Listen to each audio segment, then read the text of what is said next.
This is Jenny Aldrete with the Realtor Hive, and we are back with a podcast episode. We have Jorge Aldrete and Edgar Vazquez, partners at the Luxeteam powered by CrossCountry Mortgage. Guys, welcome and thank you so much for being here. We're excited to talk about OTC programs today. Tell us a little bit about one-time construction loans and what's different. Construction loans are incredibly exciting. CrossCountry Mortgage is the largest producer of construction loans at the moment because they've come up with a completely different set of options for clients that weren't available before. It's going to generate a lot of interest in people that are not aware that the rules of the game have changed. How is this experience different and what options do they have now? Everybody's always thought about construction loans as, very departed from the first home buying experience. And it was because if you wanted to build a custom home, you needed to consider 10% down or more. Banks are always going to be having much higher requirements, and they're also going to be splitting the loans in two. They're going to be doing a construction loan, and then they're going to convert that into permanent financing, your traditional lending of 30-year fixed loans and things like that once a property is built.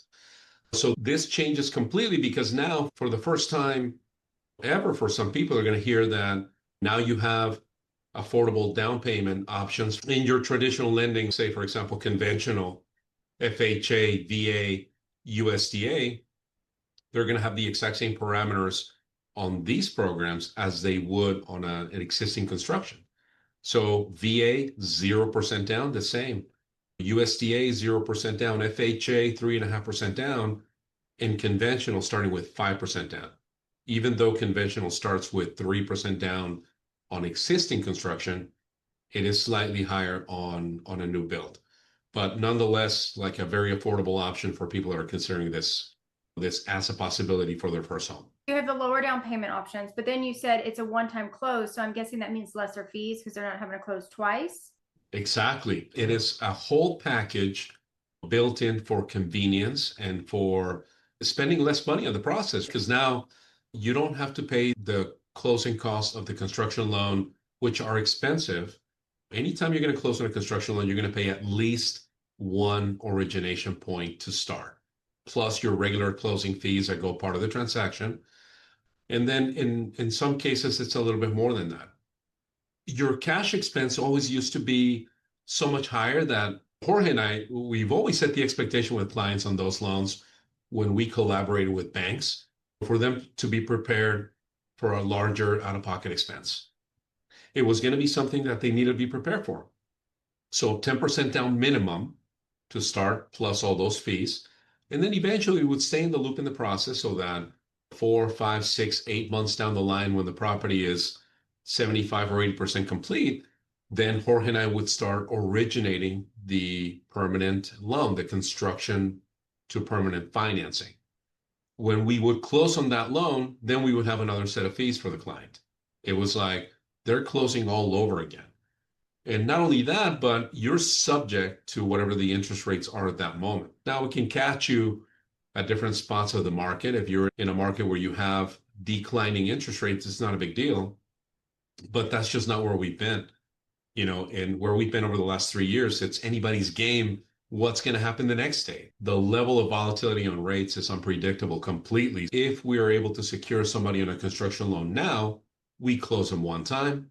We have one set of closing costs, less fees as a lender, and then ultimately securing a rate while giving the client an option for what's called a free float down.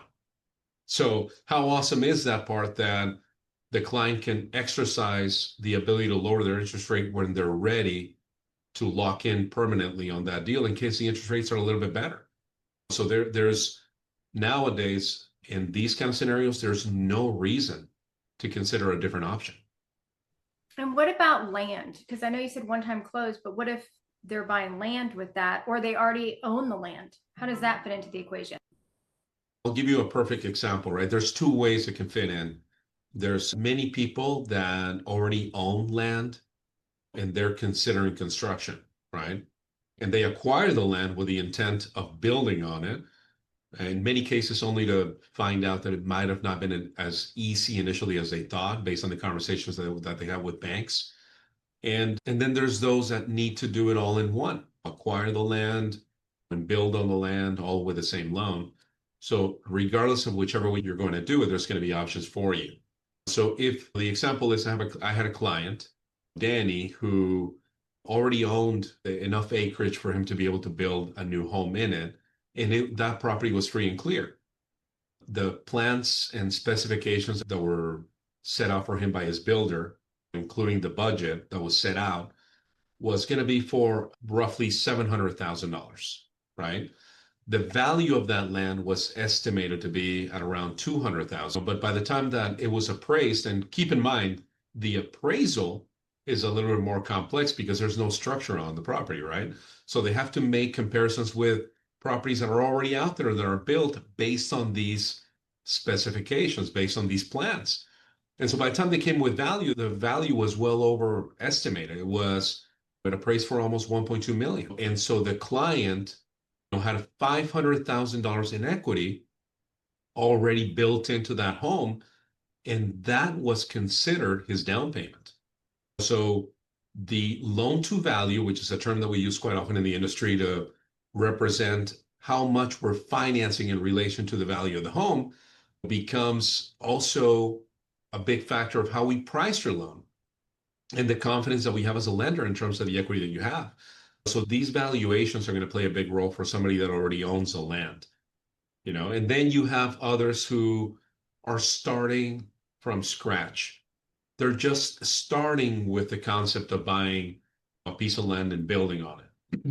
And we're lucky enough to catch them at that stage because then we can educate them from day one and we have the opportunity to really guide them through the process. And then they come to find out that instead of using valuation for land that they already own, we would simply finance the percentages that I mentioned earlier, depending on their program that they're eligible for, including the value of the land. So they don't have to worry about that. We get them qualified as we would on any other program, and then we're going to guide them as far as what their maximum budgets are going to be for construction. It is so cool, though, for us to be able to have this program to offer to clients because they're not aware that they can get into a property with minimal down, as Edgar was talking about, even when they're looking to purchase land. Any bank, a local bank, whoever's going to finance that land, that piece of land, is going to request minimum 10%, but some of them go all the way to 25, 30% just for the land. And then they'll say, hey, construction loan. Hey, now you're going to have to put 10% to 20% of the construction. And even in talking to a representative of a bank, letting them know that we offer 3.5% FHA loan program, they're like, no way. Yeah, it's a one-time construction loan with 3.5%, like Edgar said, 100% for veterans. And so it's a really cool tool, another great program that CCM has in their pocket to offer to everyone across the nation. Fantastic program. Are there any payments that have to be made during the process of construction? Any taxes, anything like that? They can be made, but it depends on the amount of equity and if they're built into the price of the build. And the guidelines will allow you to defer those payments. Now, traditionally, like for example, on your standard construction loan, you pay interest-only payments during the construction period, right? And those payments are going to be based on the draws of how much money is being used according to the schedule that the builder has set out. Some of the initial draws are heavy because it's land clearing, foundation, and structure. There's a lot of expenses up front. So that those initial dispersals will be high. So they start paying interest-only portions on that. And as the draws continue to happen, the payments start to increase according to the schedule. So now the savings come in on this program in scenarios where you do have the equity, where you can roll in those interest payments to the end of the program. You don't have to pay them in the interim of construction. It can save you quite a bit of money over the period of 6 months to 8 months while you're building. I love the point that, by the way, that Jorge was making on the land, because it is not as easy to get financing on land. And the terms are very different too. All the terms are going to be 15-year or variable rates. So this is going to give them a completely different set of options. A huge down payment on land, and so not having to do that, plus a lower down payment on the one-time construction. So it's a huge benefit. Tremendous attraction all around, for sure, as far as the program goes. What kind of properties can these construction loans go towards? And then also, what can the uses be? For instance, do they have to live in the property? Can they use them for investment homes? What kind of options do we have? You want me to take this Okay, one? Jorge. Sounds good. Yeah, no, I believe you have a client that is building a multi-unit, so I think it would be Yeah, great that's to hear correct. from you on that. Yeah, that's a perfect example. Is right now we're working with a client, a veteran and his spouse, that they had the land, they had already bought it a few years ago. So they're coming in and doing a construction under VA program, and they're doing a 2-unit property. And that was such an incredible opportunity for them to be able to build that in. And they're going to live on one side, rent the other one, which is going to pay part of their mortgage. So you got single family residents, you got 2 to 4 units. And as Edgar and we were all talking about earlier, it's just that you even have, it doesn't have to be a primary residence only. You can use conventional construction loan to build an investment property as well. It'll require a little bit more down payment, as also the requirements for investment properties. But that's going to be also another opportunity for clients to capitalize on that. Yeah, the opportunity to build investment properties, that just doesn't exist anywhere. So CrossCountry has shown us and everybody else how diversified they are on their portfolio of options. It's incredible to see just how much they put on the table. And so on the property occupancy scenario, it really gives people an option to invest where there are no options to invest. For example, in the DFW market area, it's not easy to find a duplex. It's not easy to find a duplex that is going to bring in the rents that a person is expecting. The cash flow is not necessarily there. And these properties are existing construction that have been passed on multiple owners multiple times. So it's not an easy market. But if you are creating your own market on property that you own with multi-unit properties like that, it's a win-win. The only scenario that we do not entertain that it's important to mention is the investment construction on these loans, the construction for investment purpose, where they're planning on selling the home immediately. That's a scenario that we have other builder capital programs that we have to have a podcast for that on its own, because it is another very exciting thing for developers and people that are builders that want to scale, right? But on this end, that will be the only thing that we have to clarify. That is not really an option for that. If you purchase just a single unit, you're like FHA, it's 3.5%. But if you purchase, let's say, 2 units and you live in one, what would that down payment be typically?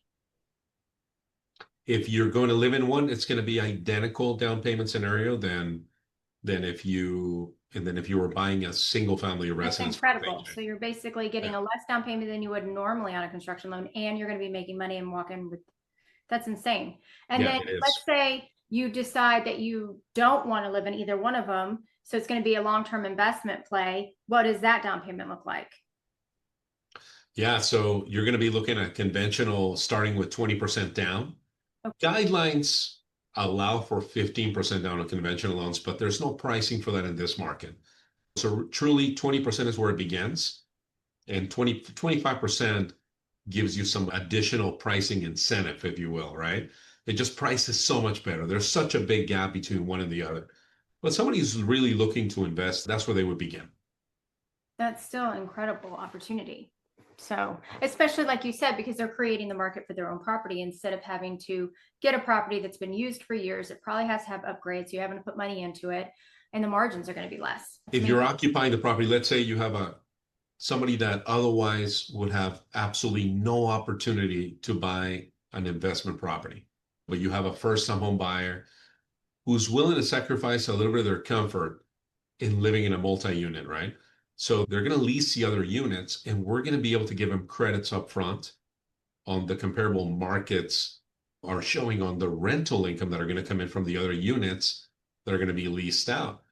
Because a budget on a first-time home buyer doesn't always give you the opportunity to afford a duplex or a triplex or a fourplex. It's a completely different expenditure for you. So this is what gives you the opportunity to grow your portfolio, to get into a market that you otherwise wouldn't have an option to. So that's a really good point. So I'm going to break it down for someone who maybe not be in do this every single day and tell me if I'm correct. If I'm a first-time home buyer and I was told that normally I can afford $400,000, but I'm like, I would really like to get into a multi-unit investment opportunity where I can live in one, but the one I saw is $1 million. So I can't afford that because I only can afford 400,000. That's what they said. That actually may not be true because they're actually going to be able to credit me the rents. So I actually may be able to get that property if I live in one and then rent out the others. Is that correct? Yeah, that is exactly right. And I'm going to let Jorge answer that and put it in perspective as far as the numbers. Yeah, I think those are two big different discrepancy between $1 million and 400, just to give you an example. Just Right? better numbers. You want me to change the numbers? In my brain, it threw me off a little bit. And that's not realistic. But I said I was going to talk like someone who's not in it every day. no, but that's exactly right. That's why I passed it on to Jorge. Yeah. It went over. Edgar's don't want to deal with this. Jorge, No. you take that one.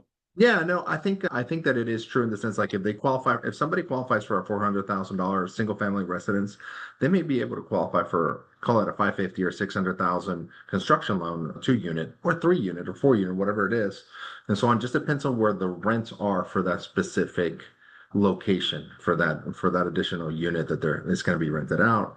But I think the most exciting part to pass on to people is if you own a lot already and you have been thinking about doing a construction loan, CrossCountry Mortgage has the programs for you, right? At less out-of-pocket expense. If you're looking to purchase a property and you cannot find what you want, or you want different upgrades, or you have your plans and like your dream of a house already, you can buy the lot together combined with the construction loan at very minimal out-of-pocket as well. Just depends on your situation. So I think it's always great if you just take your time to just pick up the phone and call us for a free consultation, in the sense of just know your options. I think that's the problem nowadays, is that people don't take the time to educate themselves on something because they just assume, right? Oh my gosh, 20%. Just like forever, people thought, hey, you can't buy a house unless you have 20% down. How many times did I hear that in my career? That wasn't even the case. So I think that with construction loans, they're more accessible than ever before. I love that. I love what you're saying there as far as bringing it back into perspective. And the purpose of this podcast in itself, to ultimately let people see through or the lens of owning something that they get to customize a little bit. The other part of it that is important for people to understand is the excitement level that we started off with. Why should I be that excited? You have an option of going to a new build place where they have a community with HOAs, and not everybody wants that. Not everybody wants to live in that environment, so also the pricing that is managed in those levels, it can sometimes be a little more expensive because it's a lot of times it can be inner city versus getting a little bit out there. And some people want to live out in rural areas these days to be able to get that acre that they always dreamed of. So it also gives you the option to build on those expectations that you have for where you want to have your family. So for example, if you build a property out there, you're going to get to see the transformation of that, just like you would in any other community. So it's not just about the program, it's about the experience. The experience that I had on this most recent transaction that I had with Danny, that was a perfect example of having equity on there, was incredibly smooth. The communication with our construction team, which is dedicated to the client, to the consumer, right? It's not just Jorge and I that prepare the client up front, that explain how the terms are going to work. What are the interest rates during construction? What are the qualifying rates for after the fact? What is that budget going to look like? We're going to educate the client in all ways, but the construction team then is going to come in and they're going to expand on that to take care of the builder as well. We want to make sure that the builder is happy and that the builder understands the rules of the game. We're going to approve the builder. Not only do we already have approved builders that we can recommend, as I just did last week with a client that is pre-approved and now interviewing the builders, but we also have the option of approving somebody that hasn't been through CrossCountry Mortgage. And it's a simple package. When submitted, that gets reviewed, they get approved, and then we can move on to the next step. So it's that part of it that we take care of, as well as seeing him through the construction phase, the draws, in the conversion of a permanent transaction. The whole process, it is designed to make it easy for the consumer, for them to be focused on enjoying each aspect of it. How many builders do you know that sometimes they have bought several lots and they're looking for clients to take on, and then they take the responsibility with their own bank and line of credit in order to build it. Now they don't have to do that as a builder. If they have the client and the client has the 3.5 plus the closing costs, they got a deal, right? As long as everything else is met. This program is also for builders that have the lot ready to go and that don't want to take the risk or cannot take the risk because the bank can't allow them to take another line of credit to start building on a home, yet they have the clients. If you're a builder out there as well that has lots, give us a call and partner up with us. No, that's amazing, man. Pre-sales are the way to go for those builders. They can pre-sell their lots and go through our process, and then we can mitigate those cash challenges that they may have. And everybody has them these days. So the more we talk to builders, the more we realize that they also need support on the lending side, not only for development, but also for cases like these where we can step in for the consumer. Absolutely love that, Jorge. Yeah, this is an open scenario for builders to call in and get more information. Not to mention all of the marketing support that your team provides as well for builders, which we can for do the builders. That's exactly right. You showed opportunities for potential people who want to build a home, whether they have land or not. You showed opportunities for people. I personally get excited about even first-time home buyers. I think about kids who are getting out of college, they want to buy that first home, and they really have an opportunity to create generational wealth just on their first time buying a home. And that's something that you guys can help them do, but also builders. And I just think it's an incredible program. And so if anyone wants to reach out to you guys and ask any questions to get started, what is the best way to do that? Yeah, construction is near and dear to our hearts. And I think that the best way for a client to get started on this is to give us a call. We start the conversation to understand what their goals are, what their dreams are, and then we start guiding them through the process. It's very simple. Really, we make it as simple as possible for them to start an application so that we can understand their profile, their opportunities. We give them a consultation to explain exactly what their options are and how this all unfolds into them seeing this as a real possibility for them. So that is as easy as it gets. And if nothing else, I hope that y'all have learned that just ask questions. Even if this isn't the program for you, just by asking the right questions, Jorge and Edgar will make sure that they figure out which program is right. I think that's right. I think if you're looking to become a homeowner in the near future and you just want to learn about programs themselves, our job is to educate our clients with what programs are out there after talking with you, the client, understanding your situation, because you have to have all the information needed so you can make the right choice that's going to benefit you and your family the most. This is what we love to do. We've been doing it for a long time, and we see ourselves continuing to do it for a long time because it's something that it is such an incredible joy to be able to share this experience with each client. We are Texas-based, but we do these loans nationwide. We're accessible to do these anywhere. So yeah, if you're interested in building also in other states that you're planning on investing in, give us a call. Absolutely. Yeah. Guys, and if you're a builder in any other state looking for financing, let us know. Y'all, this was amazing. And once again, thank you all so much for tuning in to the Realtor Hive Podcast. I'll make sure that their information is provided, and we'll see you next time.